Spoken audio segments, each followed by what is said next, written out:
Yes. How are you? Doing good. How are you doing? I'm good. I'm good. All things considered. I know, right? That's Yes. So we are back. We're back. you're Thank back. you so much for coming back. Um, this can be a Black inspirational spotlight. There's a lot of things to talk about. Some very important things going on in the world right now. Very important election coming up. Yeah, And I thank you so much for, enlightening us and educating us because we really need it now more than ever. Our right, ignorance is really showing. So, right. um, but yes, you were on here with us before. We interviewed you, and congratulations. Thank You've been you. a little bit busier. I know. Yes, big lawyer. I love it. I love it. Tell us about that. Tell us about your journey since we last talked to you. Yeah, when we last talked, I started on the journey of studying for the bar exam to become barred as an attorney, and I studied for the entire time. And we ended up getting barred as attorneys. We had a very expedited process. I'll say that. We couldn't get sworn in or anything like that, but it was all over the place because the bar exam itself was canceled on and off. We had so many adjustments to the process, to even the place, and to even it being administered at all. Um, and in the end, the Supreme Court of the state that I'm in, Louisiana, stepped in after the voice of the one Black law school dean in the state of Louisiana. He's a law Wow. school dean at the only HBCU law school in the state. And he was very aggressive about protecting our students and making sure no one would be exposed, and the feasibility of trying to test students under these conditions. And Yeah. eventually, the Supreme Court agreed with him and allowed for all of us to receive our bar licenses and be sworn in as attorneys. So I was sworn in last month, and Yes. yay! Yeah. I started Let's go. already. So I'm practicing here. I'm in criminal defense. I'm a public defender down here. So I represent people of color, people who look like you and me, who can't afford representation. Yes. Yes. Thank you so much. Of Hats course. off to you. How has COVID affected uh, your line of work now? Now, what are you seeing more so with the pandemic going on? It's completely adjusted. It's completely like resurfaced the system itself, the criminal justice system. The criminal justice system really has to just rethink their entire way of arresting people, like just even the process of arresting to holding in jails, the purpose of holding in jails, because many people, these jails are becoming huge hotspots for contracting Right. COVID. And they kind of Mhm. still are. And so they started adjusting their policies of how can we release more people? How can we avoid arresting more people? And then on top of that, right now, at least for my city, which is New Orleans, the courthouses still aren't open. So we're having straight Zoom visits for court Yeah. appearances, which is problematic in many ways. Say some people are actually having trials on Zoom, Yeah. um, which is like completely rethinking how we litigate and how we represent our clients. We can't actually be in front of face to face with our client, let alone but face to face with a judge. Like being in front of the judge and being able to argue and have someone argue for you is core to your right to have Right. counsel. Right. So it's very interesting to watch, because I wonder if the judicial system itself will take a turn in terms of like the Constitution itself. We don't really have any provisions for exceptional cases like this. So like if we Right. keep allowing this type of system to work this way in times of trouble, it's completely gonna fail. It's not gonna work Right. at all. So for me it's new because we've seen what court looks like since like kids. We see Law and Order, we see like Right. what talking to clients look like, and so it's very different to get that training but then to get additional, like, okay, so here's COVID Zoom training today. Yeah. And I Yeah, feel like that's been adding a whole lot of pressure to law to everybody who's involved with in the court. So definitely. yeah. Now a lot of people are going back and forth and trying to figure out what's best for them in terms of the outcomes of this election. Now, uh, we are Black Solutions, so my first question is, why can't Black people hold their vote? Why can't they hold their vote? Yeah. So why do Black people need to go out and vote and be educated about voting? Definitely. Well, where the way I think of it is there's a Mhm. reason why people bled and died for the right to vote. But there's so many things that go on in terms of when in these political offices that we're not exposed to on a day-to-day basis. Say, Right. like, I think most people understand how each political office, say just in their city, not even in their state, how it works. And people don't understand that almost every elected position actually influences your day-to-day life in some way, and especially for Black people. So Mhm. Black people, although we don't represent the highest representation of the population, we do represent over we overrepresent for those on government services, for those impacted when it comes to education, where we're overrepresented in public education. And things like that are important when you talk about elected officials because they control entirely what government resources are going to look like, the slight changes that happen in government resources, your ability to qualify for benefits or even SSI benefits, and like education, as we're kind of seeing now how it's playing Mhm. out in very weird ways. But there's been very aggressive education policies that are actually trying to find a way to segregate again. They Yeah. are segregated. But I had the chance to investigate into a specific county where the city council had all the power to find ways to continue to segregate their schools, and continue to find ways to keep their schools white. And it's very hard to see that if you're not on Yeah. the board, if you don't know what to look for, or if you just don't even go to a public meeting. Yeah. Um, and voting is important because even just going to the polls every couple of times in a year or every couple of years, you're exposed to some part of the process that kind of will Right. force you to look at things more, to ask more questions. And even when especially when it comes to like bills that come out and things like that, um, I hope that our little bit of exposure through like the news or an ad or something dig deeper than just from what you see. Because Right. a lot of players have stakes in distorting our understanding through the information that they're disseminating. Right. And that's one of the things I've been trying to highlight. It's also one thing that I've been guilty of is not being educated about the elected positions like that directly affect us, like right outside our doors on the local levels. Like I don't think a lot of Black people know that uh, that some of these officials that represent us in our communities are elected Right. positions. Like Right. they're voted in, and we don't Right. know that. Can you tell us a little bit more about some instances or examples of that we might be seeing? I mean, that was one you just gave us.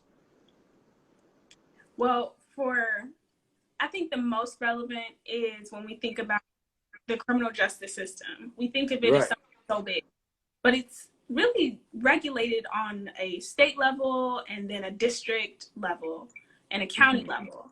So it's not like this big system that the government controls. It's literally like your most direct tax dollar, Right. some impact on everything you see. And just with the criminal justice system, the sheriff, the district attorney, and the judges, most likely, depending on your state, are all elected. Those are key stakeholders. The sheriffs determine arresting policies, how they arrest, all of that.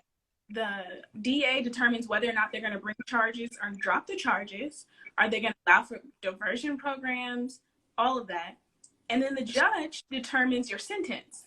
They determine, are you actually going to be imprisoned? Are you going to be on probation, which is another issue that people don't understand, the nuances of probation, and how it can really trip you up later down the line. Mm-hmm. And then depending on your state legislature, those are sometimes, at least I recognized in Louisiana, I saw in California, your like assembly member and your state representative, they sometimes control directly what the law is, what the criminal code will say when it comes to your charges. And there's some crazy things that we as defense attorneys have to navigate around and jump through hoops through, just because of a poorly written law or a law that was intentionally set forth to trap a specific population in the criminal justice system practically for their entire lives. Yes. Or just simply people are not aware of the system, because you don't have to have any education in the legal field or criminal justice at all to become a state legislature and create policies on it. And then the last entity that I think is really important, city council, because your police officers and your police departments, they're state agencies. It's really city agencies. And the only entities that police don't have any oversight whatsoever, but the only entities that really have the power to do so are your mayor and your city council to create, like, say, a police oversight board, or the mayor himself can create a police oversight initiative or something like that. And so those are the areas that are really crucial. And we probably don't think, like a lot of people always say, like, oh, they're just figureheads. No, they actually have a great deal of power. And if you voice your own vote and you confront those individuals with what you expect and what you're demanding, they are obligated to respond. Right. That's incredible. I think that's so important to hear, because, you know, when you look at a ballot, there's a lot of people that might be overwhelmed. Like, who are all these people? Like, what positions? How would they help me? And people, like, they might be like, they probably have no say on what my day-to-day life is going to be like, but they really do. Do you have any advice for people who might be overwhelmed in that sense? Just start small. Don't start big. Don't try and go and look at the actual law or your state constitution. Look at, try and Google for, say, like a bill that you say that's on the ballot this year for your state or your county. Google the bill. Try to find a website that kind of surmises the entire thing instead of going through all of it, because there's so many things that you can miss, but it's better if there's something that can really give like a bulleted quick answer to what each thing is. And maybe from there, try and Google, like, what I like to do is, what happens if this happens? So there's a bill, for example, that's on the ballot in California, and I don't remember the name of it, but it's a particular bill that lowers the threshold for what's considered a theft. And I may be wrong, but it lowers it from, it's a certain type of theft that has a high penalty, like high time in jail. And they're lowering it from, I think, $750, $1,000 to $250. And that's how you end up imprisoning poor people for their lives. And here in Louisiana, aggravated burglary, which is robbing a person with a dangerous weapon, you could go to jail from 10 to 99 years. Wow. And the same is with theft of a motor vehicle, or around the lane of Grand Theft Auto, you could face 150 years of being in prison. And people don't think about that. And the Right. problem I see when I see those things is that most of the people who are in jail for those crimes are babies. They're not Yeah. grown men. They're grown men Yep. talking to other people, but they're 17-year-olds, 18-year-olds who are just trying to find a way to get some change, to make things work. And they find Yeah. themselves upstate in jail at one of the most, not just in jail, but at a maximum security prison for their first crime. Yeah. Or there's other dangerous bills, and I'm glad California repealed their three-peat bill, which is like your third felony, you're going to jail for life. But in Louisiana, they have something like that. It's called the Multibill, where if you have multiple, okay, there we are. If you have multiple felonies for, it depends, but your felonies can be drug crimes, things that are not crime of violence at all, meaning that there's no victim, no one was hurt besides the person who was also the defendant in the situation. But say you get 2 convictions of possession of cocaine or marijuana, your third one, you could be going to jail for 80 years. And you didn't even have a victim. You just needed rehab, you know? And I believe that it really starts with the elected officials. If we paid more attention and really acted on our right to vote, because we really have to. Because people are, when Black people finally started to get the right to vote, that's when the powers that be were finding more ways to get created to make the system less ascertainable, to make it less accessible. You know, Yeah. reading the code, I went through 3 years of law school at a very rigorous institution that through the code of everything down our throats, we know how to read the law backwards and forwards all the way and analyze it. But coming to Louisiana, it's some of the most complicated laws to understand. And that's not by accident. You know, it's totally intentional. So that means we still have to keep evolving and keep doing the work ourselves. Because no person, that shouldn't be on any person to learn how to be practically a lawyer on their own just to figure out how they can get themselves out of jail. And they keep upping the ante, you know, and these codes are evolving as well, meaning that we have to stay on top of our toes. It's almost like the government has ulterior motives to keep certain people locked up. Right, almost like they do. I don't know. So let's get a little bit more specific now. That was a good segue to, I kind of want to talk about the Breonna Taylor case a little bit, but that'll be in a couple questions. What needs to change about the use of deadly force, you know, pertaining to, you know, Black people dying at the hands of people who are supposed to uphold the law? Right. Is there too much leeway for cops to get off? That's also something that's been quite confusing, because I think there are, or a lot of people, you know, think that there are laws that are put in to really protect police from, you know. Right. So, And that's true. Yeah, there is actually laws put in place by the Constitution, the U.S. Constitution, to protect police officers from persecution. And the problem is that, for me, is that the law is so broad, and it's the text of the law is so general.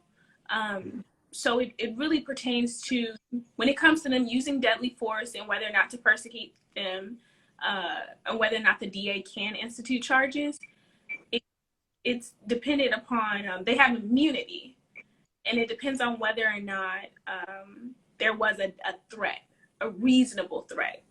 And reasonable threat is just, the term reasonable has been debated so much throughout our history in America, and just, I mean, honestly, the world, and just modern philosophical thought. It's like, what is reasonable? What is a reasonable man? right.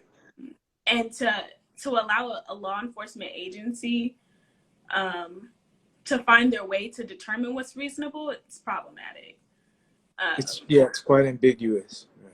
Exactly, exactly. And so we keep finding ourselves in these never-ending cycles because it's made to protect those people, and they get to determine to what extent, you know. Mhm.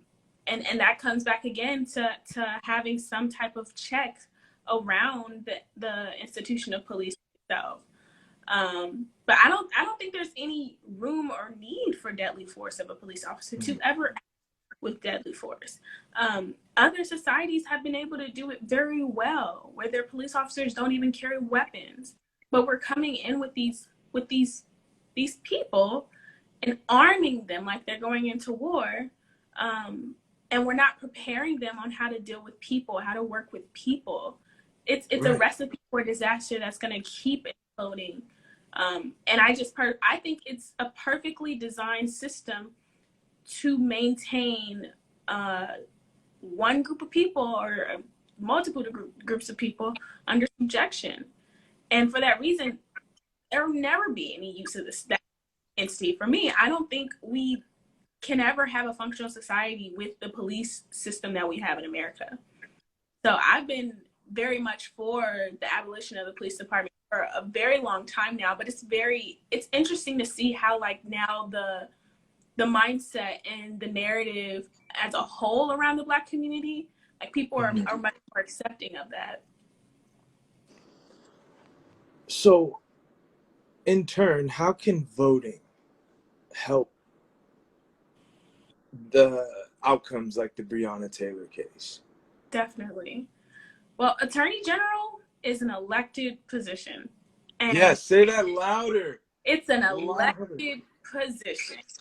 And I Ah. speak for myself because I feel like we don't get much engagement with that entity. We always hear about sheriff, DA, mayor, president. So attorney general is like, that was weird for me too to see that. But it's elected in 43 states, and the states that it's not an elected position, you would they're just weird situations, but they serve only a 2-year term, meaning that the people's voice and their vote matters that much more. The current attorney general for Kentucky was just elected last year. So he's about to be out in 2021. So they can make their voice heard even more next year. They have that opportunity, which I appreciate because sometimes you have them serving like these ridiculously long terms. But that could have completely changed the situation there. And where that was important, I know people get into the weeds about, so it wasn't like he had a chance to bring these charges. Right. In that situation, he had to present it to a grand jury, which means it's just a jury pool, essentially, of a group of Yeah. people to decide whether or not there's enough evidence to bring a certain charge. And in certain states, certain felonies, you have to bring it to a grand jury first and get all testimony. But these are closed hearings, so it's very difficult to like understand what really went on, what law was presented, what testimony was presented. And that's the other hard part because there's a lot of discrepancies from what I've heard about just the testimony, that some of the witnesses' testimony may have been coerced in that situation. Mm-hmm. The way that we can get around that, we can't get around pressure by, say, possible law enforcement agencies pressuring witnesses. But we can get around that by making sure that we elect people into those positions who we can trust that they'll have integrity to do their job, to protect their own. Yeah. That's it. That's it. That's exactly it. Yeah, it goes back to what we were saying. Know who's voted in and know that they have the integrity and look them up. Educate Right, yourself.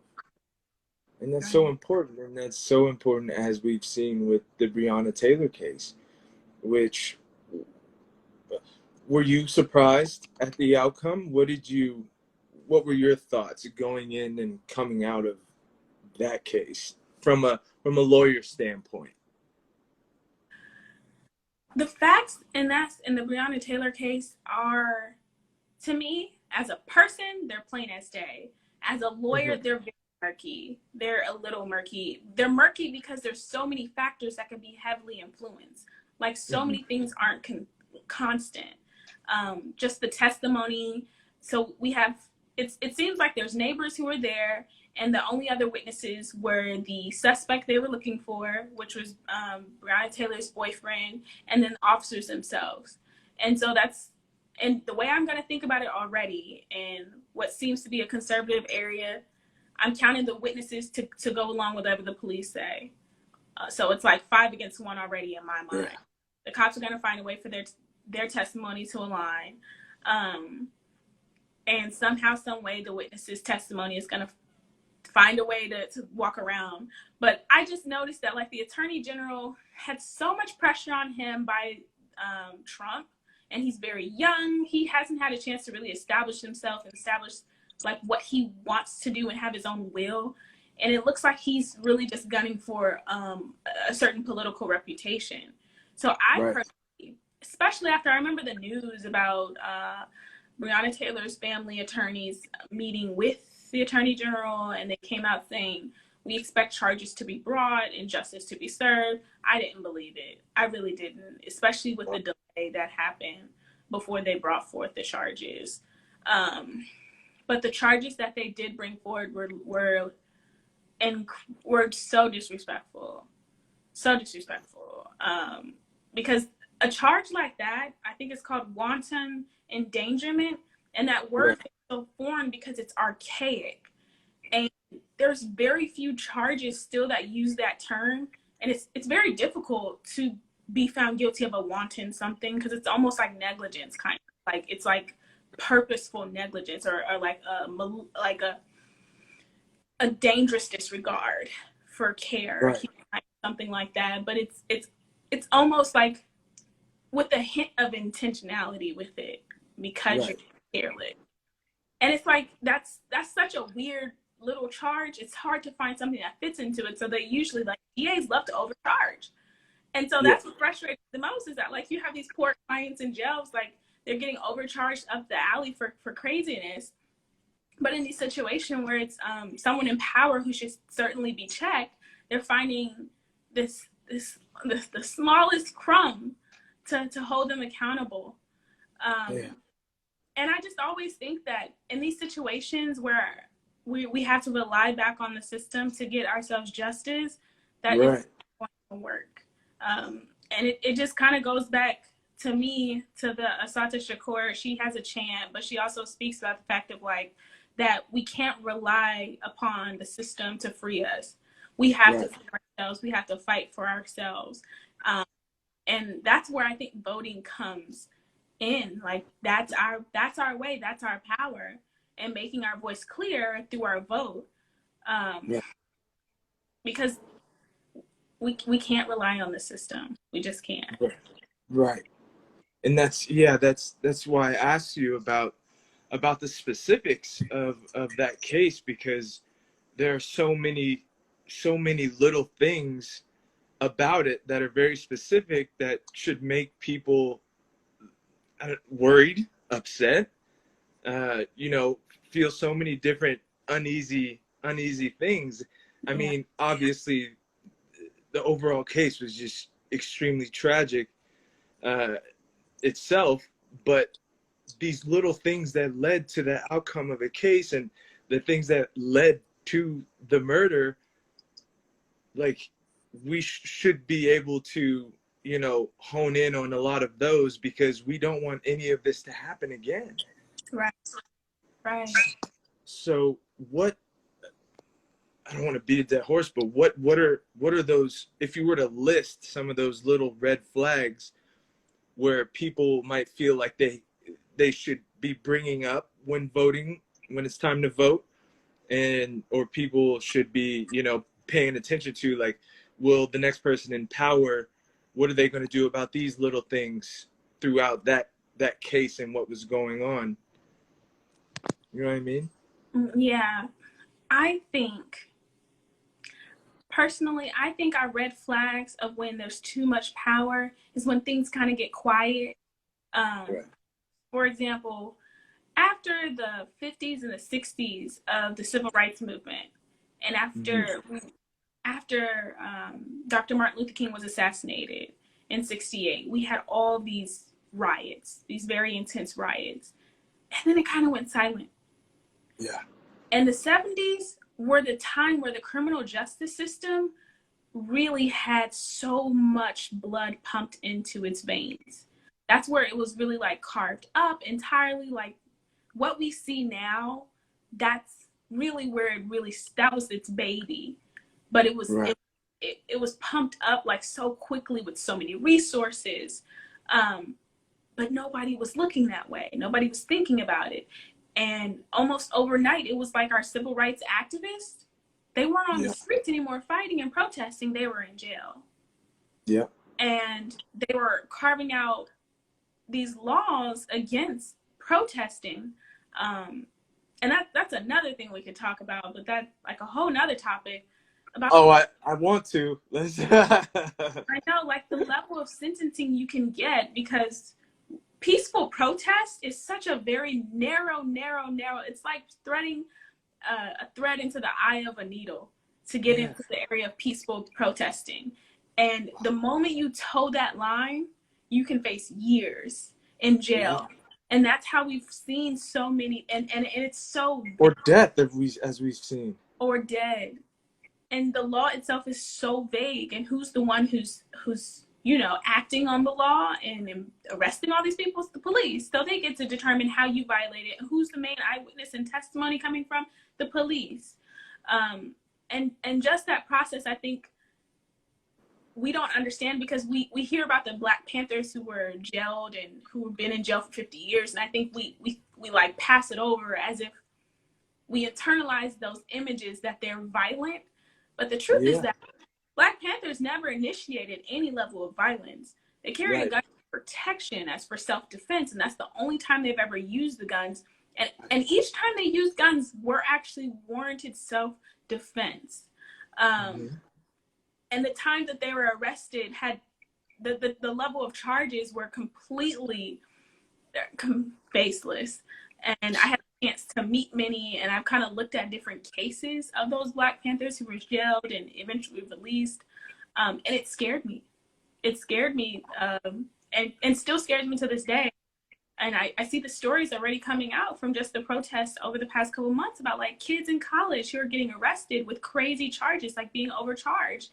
And that's the scary reality, that even like the moment your chant changes, like the chant that you have on the street changes to something like, and I hate pushing a message of be careful or change yourself for the sake of the system. Yes.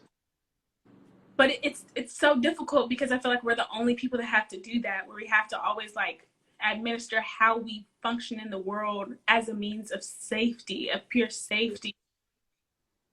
Yeah, so It's such a grim reality. yeah.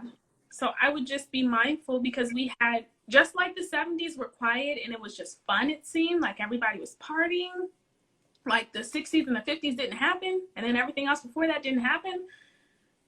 After Obama got elected, we were somewhere else. We were somewhere else. And the entire, the politicians and the other powers were, for what I understand, they were developing this entire plan of what we're seeing now. They were hoping for the perfect conservative candidate to help them resurface the entire political framework of the country, and they did that. The Trump administration was the radical change that we wish we had with Obama. And I understand the Obama tension of being the first Black president and not wanting to be ousted because you're too radical with what you're doing. But his change was gradual, but then by the time he wanted to do real change, he had no power when it came to Congress. But, the Republicans planned for that. By the time Trump got in, they had everything. And so we had a complete resurfacing of everything when it came down to, of course, the executive branch and all the things that he did, which really impacted immigrants and people coming into this nation for, say, refugees. It really impacted them as far as his policies from his executive branch, but the judicial branch. They never approved any of Obama's judicial nominees because he didn't have any power in Congress. And then Trump came in, and he's I think within the first year he appointed at least 150 judges in the federal branch because Yeah. there's so many vacancies. And Right. so, and those are lifetime positions. Right. Those are elected, you can't fire them. So it's like we're walking in a new nation entirely. And so we just now voting matters more than ever. It's like we have to retain a little bit of power that we know that we can. Wow. Wow. That's so important to know too. The 150. That's so important. What is that going to look like going forward? You know, if we you know end up getting a peaceful change of uh, president. If we end up getting a new president, what does that look like? I know. If we end up with a new president, with the new president, we have to treat this president just like a Trump. I don't want us to sit Absolutely. right. We can't treat him like he's one of us. And I'm not trying to malign the Democratic nominee because I don't vote for, and I think that's what he needs to vote for. I'm not going to malign him or accuse him of this or that. Like, we all have our differences. No candidate is going to be perfect, but I'm going to hold you accountable regardless. And I think that's the lesson I learned with Obama. Yeah. I'm not just going to sit back and trust that you'll handle it. You know, like, I'm Black in America. I can't ever trust that any political candidate will handle anything on my behalf. And so I feel like we got to go in there because Biden is very well liked on both sides, and he has great relationships with both sides. But the way I see it is that those type of people, they might be influenced by both sides. And so I just need to make sure at every turn that you're upholding my people's voice. Yeah. Yeah. And that's something I've been trying to echo too, is that no matter who represents us next in the White House, they have to be held to that same standard and held just as much as accountable as anybody. Yes. Yes. So so that's very important. But lastly, I'm going to backtrack a little bit, if you don't mind, Yeah. because we touched a little bit on bills and how important knowing what those are. And I think one of the other things that overwhelms people is, one, that we have to vote on those. Two is the language. How do we navigate the language, and what bills should we be looking at that might be coming up that affect us on local levels, state, national? Yeah. Bills are notoriously very difficult just to read. And reading it, starting off with trying to like pick up a bill and try and read it, you're starting off wrong already to me, because even me being trained of having to read like the cases and so much, you won't know what to look for. And sometimes there's so much jargon thrown into bills. And you got to think about, a lot of times people who are writing these bills are people who are lobbying with their interests on behalf of like corporations and things. They're not like, not most of the time, they're not politicians who are writing this bill. And so they're people with certain interests, and sometimes they like to bury their interests into the bill. So what I would encourage to do, and what people did, and what my congresswoman did when I worked on Capitol Hill, is that they encourage you to call your congresswoman, your congressman, your representative. Ask them, what are the main points about this bill? Can you tell me about this bill? Try to get some type of information on it. And then from there, Google and try to get short synopsises. Like, don't try and get something lengthy. I like to go on both sides. I like to see from different perspectives, like from a Republican representative and a Democrat representative. What does this mean? How is it going to work out? Because we had a very weird situation. I don't call it weird, where the NAACP was opposing a bill that basically was an anti-gentrification bill in Northern California, where it would require that the rent rates would have to be locked in, and that landlords and property managers couldn't like hike up their rents to push their tenants out for purposes of gentrifying and getting the the rates up or getting a whole new spot. And NAACP was opposing that bill. And I knew someone who was opposing it, and I asked them why, because they're a part of NAACP. And they didn't even understand the nuances of why. But the truth is that the board of NAACP happened to have people who actually own those rental properties in that area. And so we got to think about that too, is that sometimes these progressive organizations that we want to trust, they have their own capitalist agenda too. And capitalism means that the bottom line is keep the bottom line, keep it low, make the most money possible. And that type of system, you always need somebody to be the lesser guy, the one at the bottom who's going to be taken advantage of. And that consistently happens to be the Black person. And it's sad to say that the NAACP was in a position of being the oppressor, but that's the truth. And so we have to be mindful of that and keep digging and feel comfortable. Don't shy away from challenging those institutions, you know? Yeah. Because there was a time that I think I learned a little bit more when I learned about the life of Dr. Marcus Garvey, because I ended up representing his family on a case from 1920s. And he actually was imprisoned, convicted, imprisoned, and extradited back to Jamaica because of the NAACP. And so it makes me think I remember about those agendas. Like, not necessarily that they had the same agendas from 100 years ago, but that they have a different goal. They have a different goal in terms of, I believe, maintaining power. They've been the premier Black organization in power since then. And they did work back then 100 years ago to remain the premier Black organization and entity in power. And so today, I believe they find those ways to utilize and act on that power, you know? And so we got to always question that. We have to always check that when it's like $1 million organizations trying to tell us, the little people, how to vote or what to do in censuses. Think about, what are they protecting, and are they actually protecting? Yes. So always research, always ask if you need to. Yes. You know, questions, because people have agendas. People are trying to save their own ass.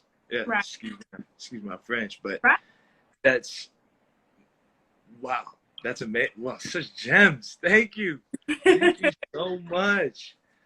Oh my gosh. All right, well, I don't want to hold you any longer. I'm gonna definitely be asking you some questions. Hold on, what did Chris say? What a word! Oh, you just preach. Yeah. Yes, thank you so much for answering these questions and educating us to the best of your ability with so much passion. And we know you have to get back to saving the world. Thank you so much. And like I said, if I have any more questions, I'm gonna be in contact. So, Alicia Frison, thank you so much. Thank you for all you're doing. Thank you. It was good talking to you again. It was great. All righty. All right.